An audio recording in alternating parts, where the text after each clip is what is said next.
Okay, so hot take. Fire Emblem Fates got a lot of flack for the way it removed weapon durability and then added a bunch of gimmicks to sort of balance silver weapons by like having them like debuff your stats or steel weapons having you like subtract speed.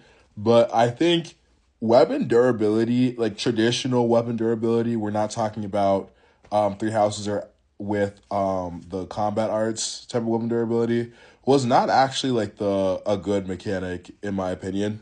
Like having weapons uh die out or like get broken after a certain amount of uses. Like I think people feel good about managing their weapon durability, but a lot of the time like the choices you had to make involving weapon durability rarely mattered because there was like in a weapon durability game, you have to give the player like a lot of gold just in case because there's such a variety in how well players will use their weapons. So most of the games had like an abundance of gold that had weapon durability, and then it was kind of like, oh, you could just buy a javelin for everybody and just stick a javelin on everybody, stick a hand axe on everybody. Why not? Like there was no real restriction. Versus in Final, like in Conquest, like there's points that you have gold, but overall, like you actually do now make more critical and rational like thought processes on what you're spending your gold on and why, right? The more items you buy to forge, like the less tonics you can make, etc.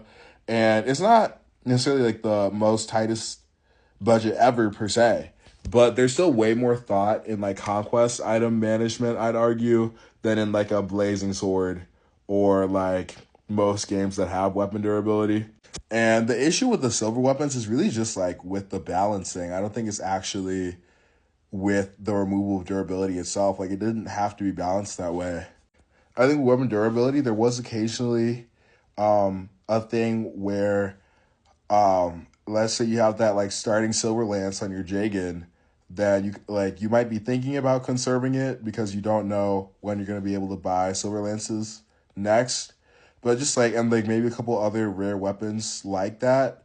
But it also really sucked when you had like legendary weapons and if you used them a ton they broke.